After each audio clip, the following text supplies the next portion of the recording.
अस्सलामुअलैकुम dear students, welcome to ओनवालास English grammar school YouTube channel. और आज की वीडियो में हम केमिस्ट्री का जो चैप्टर नंबर 3 हमने स्टार्ट किया था, इसका क्वेश्चन नंबर 3 हम समझेंगे।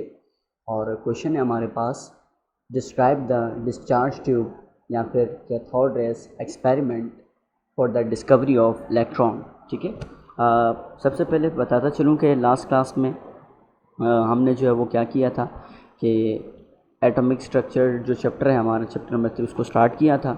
और उसमें हमने एटम की जो डेफिनेशन है उसको समझा था, एटम है क्या, और एटम के मज़ीद जो फंडामेंटल पार्टिकल्स हैं यानी सब एटॉमिक पार्टिकल्स हैं उनके बारे में बात की थी। 3 सब एटॉमिक पार्टिकल्स होते हैं, इलेक्ट्रॉन, प्रोटॉन और न्यूट्रॉन। हमने ये कहा था कि आगे हमें इनकी जो डिस्कवरी है उसके ऊपर हम बात करेंगे, यानी ये कब डिस्कवर हुए, कैसे डिस्कवर हुए और इनको डिस्कवर करने वाले कौन से साइंटिस्ट थे।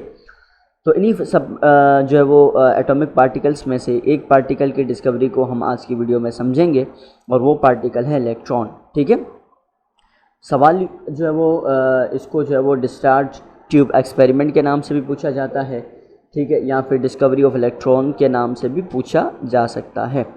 तो सबसे पहले हमने हेडिंग लगाई है डिस्कवरी ऑफ इलेक्ट्रॉन और लिखा हुआ है कि the fundamental particle carrying a negative charge were discovered in 1897 by the British physicist Sir Joseph John Thomson। ठीक है, ये जो फंडामेंटल पार्टिकल है जिसके अंदर नेगेटिव चार्ज होता है, ये कब डिस्कवर हुआ? 1897 को एक ब्रिटिश के यानी बरतानिया के एक फिजिशियन थे यानी फ़िज़िक्स के माहिर थे जिनका नाम था सर जोसेफ जॉन थॉमसन, जिनको जे थॉमसन भी कहा जाता है। उन्होंने जो है वो इनकी डिस्कवरी की और इस पार्टिकल के बारे में जो है वो बताया। ठीक है, अब किस तरीके से जो है वो एक्सपेरिमेंट किया, क्या जो है वो डिस्कवरी हुई, इसके बारे में जो हम आगे बात करते हैं। अब ये जो उन्होंने जिस एक्सपेरिमेंट से इसको डिस्कवर किया ना, उस एक्सपेरिमेंट को डिस्चार्ज ट्यूब एक्सपेरिमेंट कहा जाता है। ठीक है, अब इसको डिस्चार्ज ट्यूब एक्सपेरिमेंट इसलिए कहा जाता है क्योंकि इस एक्सपेरिमेंट के लिए इन्होंने एक ऐसी ट्यूब इस्तेमाल की, एक ऐसी ट्यूब यूज़ की जिसके अंदर से जितना भी प्रेशर था उसको डिस्चार्ज कर लिया गया। ठीक है, यानी निकाल लिया गया। ठीक है, डिस्चार्ज ट्यूब एक्सपेरिमेंट में हम देखते हैं क्या लिखा है, an experiment which was performed from the passage of electric current through the gases at the low pressure is known as discharge tube experiment. ठीक है, कह रहे हैं कि ऐसा एक्सपेरिमेंट जो कि इलेक्ट्रिक करंट के गुजारने से बनाया गया, ठीक है, और जिसके अंदर जो है वो गैसेस बहुत ही कम प्रेशर में मौजूद थी। ठीक है, यानी उसका प्रेशर बहुत ही ज़्यादा कम कर दिया गया और इस एक्सपेरिमेंट को क्या कहा जाता है? डिस्चार्ज ट्यूब एक्सपेरिमेंट कहा जाता है। यानी इसके लिए उन्होंने ऐसा एक्सपेरिमेंट किया जिसमें जो वो उन्होंने एक ट्यूब ली और उसमें से प्रेशर को कम कर दिया। प्रेशर को कम करने के बाद इन्होंने इसमें से क्या की, जो इलेक्ट्रिक करंट है उसको इसमें से गुजारा, पास किया। फिर उन्होंने देखा कि देखते हैं कि इस इलेक्ट्रिक करंट की क्या इसकी प्रॉपर्टीज़ हैं, क्या इसका जो है वो कॉन्सेप्ट है, ताकि हम इसके फंडामेंटल पार्टिकल्स को और अच्छे तरीके से जान सकें और पहचान सकें। ठीक है, फिर पहले हम इसके कंस्ट्रक्शन के बारे में देखते हैं कि भाई डिस्चार्ज ट्यूब जो एक्सपेरिमेंट था इसकी कंस्ट्रक्शन क्या है, यानी इसकी बनावट कैसी थी, किस तरीके से उन्होंने ये पूरा मैकेनिज़्म रेडी किया था जिसके अंदर एक्सपेरिमेंट हुआ। लिखा हुआ है कि a discharge tube is made up of pyrex glass tube fitted with 2 aluminium metal electrode sealed at each end. यानी इस एक्सपेरिमेंट के लिए इन्होंने एक ट्यूब ली जो कि पायरेक्स ग्लास, यानी ग्लास की एक टाइप होती है जिसको पायरेक्स कहा जाता है, पायरेक्स ग्लास से बनी हुई जो है वो एक ट्यूब ली और उसके जो दोनों एंड्स पर एल्युमिनियम की जो मेटल्स होते हैं उनको जो है वो क्या कर दिया, सील कर दिया, 2 मेटल्स को। अब इन 2 मेटल्स को हम इलेक्ट्रोड कहते हैं। ठीक है, क्या कहते हैं? इलेक्ट्रोड। आपने अक्सर देखा होगा जितनी भी इलेक्ट्रॉनिक चीज़ें होती हैं उसके 2 टर्मिनल होते हैं। ठीक है, एक पॉजिटिव टर्मिनल होता है और एक नेगेटिव टर्मिनल होता है, जिसमें से करंट क्या होता है, गुज़रता है, रिवॉल्व होता है। यानी करंट जहाँ से स्टार्ट होता है तो उसको फिर राउंड में या सर्कुलेट घुमाने के लिए दूसरा जो है वो हमें उसका एक पार्टिकल चाहिए, या दूसरा जो है वो उसका एक एंड चाहिए जिस पर जो है वो करंट होता है वो रिवॉल्व करे, ठीक है। तो इसलिए जो है वो हम क्या करते हैं, दो मेटल की जो है वो प्लेट्स लेते हैं, कोई भी मेटल ले सकते हैं, जिंक, कोबाल्ट, कुछ भी, लेकिन इन्होंने जो है वो यहाँ पर कौन सी प्लेट इस्तेमाल की, एल्युमिनियम की जो है वो मेटल्स इस्तेमाल की इलेक्ट्रोड के तौर पर।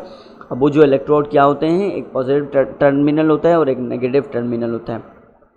पहले की बहुत पुरानी जो ट्यूबलाइट्स पहले के दौर में जो यूज़ होती थी, अभी भी किसी किसी घर में यूज़ होती होंगी ट्यूबलाइट, आपने देखी होंगी। अब वो भी एक किस्म की ट्यूब है, ठीक है। उसके भी दोनों एंड्स पर देखें, जब हम उसको फिट करते हैं, ठीक है, उसके जो कवर है उसके ऊपर फिट करते हैं, तो दो साइड हैं, यानी एक लेफ़्ट साइड और राइट साइड दोनों जो है वो उस कवर में फिट होती हैं, ठीक है। तो इस तरीके से एक ट्यूब थी जिसके दोनों तरफ जो है वो इलेक्ट्रोड्स यानी मेटल्स लगाए गए थे ताकि उसमें से करंट को आसानी से पास किया जा सके। It is connected with the vacuum pump to reduce pressure. फिर इस ट्यूब के अंदर एक वैक्यूम पंप लगाया गया। वैक्यूम का मतलब क्या होता है, वैक्यूम पंप ऐसा पंप होता है जो किसी भी अंदर जो गैसेस का प्रेशर होता है ना उसको रिड्यूस कर देता है, यानी उसको कम कर देता है। तो उसके प्रेशर को कम करने के लिए जो है वो क्या किया कि उस ट्यूब के ऊपर या नीचे, मतलब किसी भी साइड पर जो है वो उन्होंने एक होल करके वहाँ पर वैक्यूम पंप लगा दिया ताकि उसके अंदर के प्रेशर को कम किया जा सके या फिर रिड्यूस किया जा सके। फिर end to high voltage battery provide required voltage, और फिर इस पूरे सिस्टम के साथ एक हाई वोल्टेज की बैटरी लगा दी गई ताकि उसमें से हम जो हमारा रिक्वायर्ड वोल्टेज है वो पास कर सकें, वो गुजार सकें, इसलिए जो वो इसके ऊपर बड़ी सी बैटरी लगा दी गई। अब स्ट्रक्चर हमें समझ आ गया, मैं आज दोबारा रिपीट कर देता हूँ। क्या है कि भाई एक ट्यूब है, ठीक है, और उस ट्यूब के दोनों एंड्स पर एल्युमिनियम के मेटल लगाए गए हैं, ठीक है, जो कि इलेक्ट्रोड्स का काम करेंगे, यानी उसमें से जो है वो करंट पास होगा। और उस ट्यूब के अंदर एक वैक्यूम पंप को जो है वो फिट कर दिया गया है ताकि उस ट्यूब के अंदर से जो है वो प्रेशर को कम से कम जो है वो कर दिया जा सके ताकि इलेक्ट्रिक करंट आसानी से फ़्लो करे। और फिर इस पूरे सिस्टम के साथ जो है वो हाई वोल्टेज की बैटरी लगा दी गई ताकि इस मैकेनिज़्म को स्टार्ट करने के लिए, चलाने के लिए हमें जो रिक्वायर्ड एनर्जी है, वोल्टेज है, वो मिल सके, ठीक है। फिर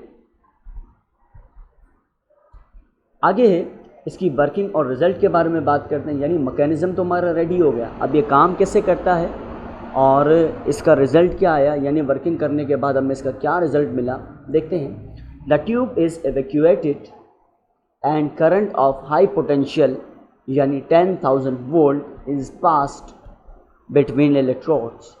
क्या किया, ट्यूब को इवैक्यूएट कर दिया गया, यानी ट्यूब में से जो प्रेशर था वो कम कर दिया गया, ठीक है। उसी वैक्यूम पंप जो हमने बात की ना, वैक्यूम पंप जैसे वैक्यूम क्लीनर होता है ना जो घरों में यूज़ होता है, वो क्या करता है कि उसके अंदर जब आप देखें ऑन करेंगे तो वो क्या करता है कि जो मिट्टी है अपने अंदर खींचता है, ठीक है। इसी तरीके से अगर आप उसको खाली बोतल वगैरह के ऊपर रखो तो उसके अंदर से जो प्रेशर होगा वो पूरा खींच लेगा।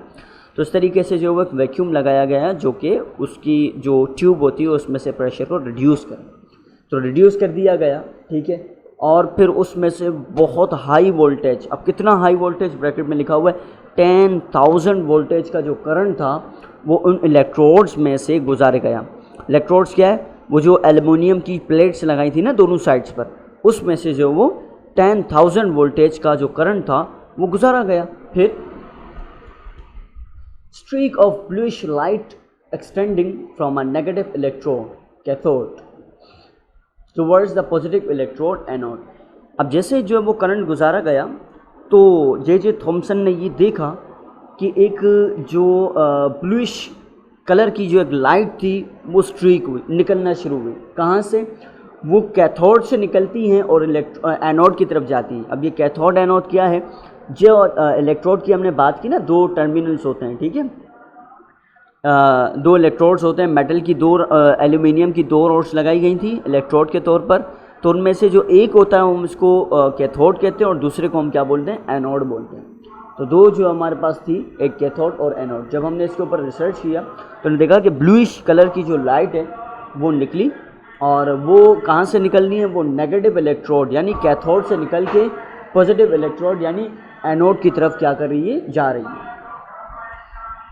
फिर the ray appears to travel straight lines from cathode to anode, cause the wall at the opposite end of the tube glow where they strike. अब उन्होंने ये भी जो है वो ऑब्जर्व किया कि स्ट्रेट लाइन है, यानी उसमें से जो रेज निकल रही हैं वो बिल्कुल स्ट्रेट लाइन में निकल रही हैं, ठीक है, कैथोड से एनोड की तरफ आ रही हैं, क्योंकि उसके सामने जो वॉल थी यानी दीवार थी उसके ऑपोजिट साइड पर वो क्या हो रही थी, ग्लो कर रही थी ट्यूब की, ठीक है, क्या कर रही थी, ग्लो कर रही थी, क्योंकि जैसे वो उसके ऊपर लाइट स्ट्राइक कर रही थी तो उसने ग्लो करना शुरू किया स्ट्रेट लाइन में। These rays were called cathode rays, और इन रेस को कैथोड रेस कहा जाता है क्योंकि ये कैथोड टर्मिनल से निकलकर एनोड की तरफ जाती हैं, ठीक है। फिर Thomson show that these rays were deflected towards the positive plate in electric current and magnetic field। Thomson ने ये प्रैक्टिकल करके बाकायदा ये शो कर दिया, वाज़े कर दिया कि ये जो रेज़ हैं ये पॉजिटिव टर्मिनल की तरफ जो है वो क्या होती है, डिफ्लेक्ट होती हैं, टकराती हैं या उनकी तरफ खींची जाती हैं, और यानी उस तरफ उसका एक मैग्नेटिक फील्ड बनता है। जैसे हम मैग्नेट्स को यूज़ करते हैं ना, तो एक मैग्नेट दूसरे मैग्नेट को क्या करता है, अट्रैक्ट करता है। इसी तरीके से जो है वो इनकी जो रेज़ थी, कैथोड जो रेज़ हैं वो पॉजिटिव टर्मिनल की तरफ क्या होती हैं, अट्रैक्ट होती हैं। फिर This shows that these rays consist of negatively charged particles, और यही जो बात है इसकी, यानी ये जो इसकी प्रॉपर्टी है वो ये वाज़े कर रही है कि ये जो रेज़ हैं यानी कैथोड रेज़ हैं वो नेगेटिवली चार्ज पार्टिकल्स पर मुश्तमिल हैं। यानी कैथोड के ऊपर अब अगर ये पॉजिटिव की तरफ टकरा रही है तो इसका मतलब इसकी अपनी जो है वो चार्ज क्या होगा, वो नेगेटिव होगा, क्योंकि हमने ये पढ़ा है कि जो दो ऑपोजिट जो होते हैं पार्टिकल्स होते हैं या ऑपोजिट जो हमारे पास टर्मिनल्स होते हैं वो एक दूसरे को अट्रैक्ट करते हैं, खींचते हैं, जबकि जो सेम जो चार्जेस होते हैं वो रिपेल करते हैं। तो चूंकि कैथोड रेज जो है वो पॉजिटिव यानी एनोड रेज की तरफ खींची हुई जाती है, तो इसका मतलब जाहिर सी बात है कैथोड रेज के ऊपर कौन सा चार्ज होगा, नेगेटिवली चार्ज पार्टिकल होंगे। The name electron was given to this unit of negatively charge. फिर ये जो नेगेटिवली चार्ज के जो पार्टिकल्स थे उसको इलेक्ट्रॉन नाम दे दिया गया। जब भी जैसे हमने सवाल में पढ़ा ना कि इलेक्ट्रॉन की डिस्कवरी कब हुई, तो जैसे उन्होंने इस फिनोमिना को देखा, इन मामलात को देखा, तो फिर उन पार्टिकल्स को क्या नाम दे दिया उन्होंने, इलेक्ट्रॉन। यानी उन्होंने ये ऑब्ज़र्व किया कि एटम के अंदर अभी भी एक ऐसा पार्टिकल है, यानी कुछ ऐसे मज़ीद पार्टिकल्स हैं जो कि जिनके अंदर मुख्तलिफ चार्ज हैं, जैसे इलेक्ट्रॉन है, इसके ऊपर नेगेटिव चार्ज है क्योंकि ये पॉजिटिव की तरफ खींचा जाता है। फिर electron were obtained irrespective of the nature of cathode or the gas in the discharge tube। ठीक है, ये irrespective यानी जो है वो नेचर के तौर पर जो है वो ये क्रिएट हुए, बने डिस्चार्ज ट्यूब के अंदर। These prove that electrons constitute of all matter। इसका मतलब ये है कि इलेक्ट्रॉन हर मैटर के अंदर मौजूद होता है। फिर ये हमारे पास जो है वो क्या था, इस क्वेश्चन का पूरा एक समरी थी जिसके अंदर हमने ये देखा कि किस तरीके से जे थॉमसन ने जो है वो 1897 के अंदर इलेक्ट्रॉन को डिस्कवर किया, क्या एक्सपेरिमेंट किया। अब उसके बाद नेक्स्ट जो क्वेश्चन है उसमें हम बात करेंगे इसी कैथोड रेस की प्रॉपर्टीज़ के बारे में। क्वेश्चन है right at least 5 properties of cathode rays, यानी कैथोड रेस की आपने क्या लिखनी है, 5 प्रॉपर्टीज़ लिखनी है, उनकी खुसूसियात लिखनी है। हमने हेडिंग लगाई प्रॉपर्टीज़ ऑफ कैथोड रेस, यानी कैथोड रेस की खुसूसियात।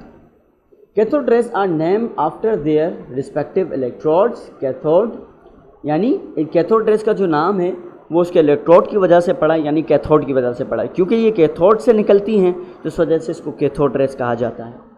Following are the characteristics and properties of cathode rays, यानी दर्ज झेल इनकी प्रॉपर्टीज़ और खुसूसियात दी गई हैं।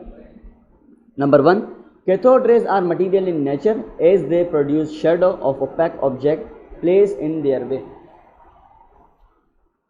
कैथोड रेज जो है वो नेचर वाइज मटीरियल है, जो है वो मटीरियल नेचर है, क्योंकि जब हम इनके सामने कोई भी ओपेक ऑब्जेक्ट रखते हैं तो ये उसका शेडो बनाती है। यानी इन रेस के आगे अगर कोई भी चीज़ आ जाएगी, जैसे कोई भी ऑब्जेक्ट आ जाएगा तो ये उस ऑब्जेक्ट का क्या बनेगा, शेडो बन जाएगा। ठीक है।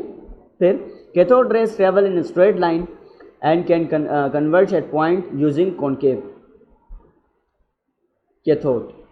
अब जो कैथोड रेज है वो स्ट्रेट लाइन में सफ़र करती है, लेकिन जब उसके सामने हम कॉनकेव मिरर अगर हम रखते हैं तो ये क्या होती है, डिफ्लेक्ट हो जाती है और अपने जो डायरेक्शन है उसको चेंज कर देती है।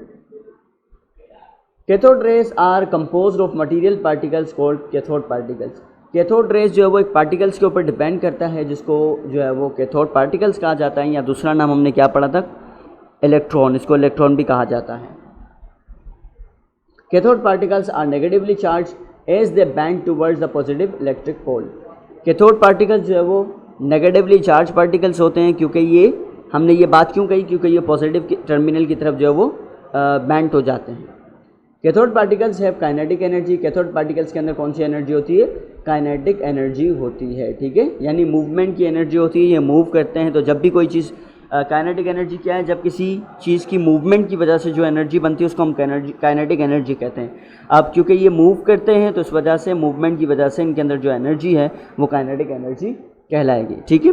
तो ये था हमारा क्वेश्चन, ठीक है। क्वेश्चन नंबर 3 और 4 हमने डिस्कस किया, जिसके अंदर हमने इलेक्ट्रॉन की डिस्कवरी के बारे में बात की, और इलेक्ट्रॉन की डिस्कवरी यानी कैथोड रेज की डिस्कवरी के साथ साथ कैथोड रेज की प्रॉपर्टीज़ और कैरेक्टरिस्टिक्स के बारे में भी बात की। उम्मीद है आपको समझ आ चुका होगा। इसको बार बार रीड कीजिएगा, अपनी कॉपी में साफ़ सुथरी राइटिंग में लिखिएगा। अपना बहुत सारा ख्याल रखिएगा। अल्लाह हाफ़िज़।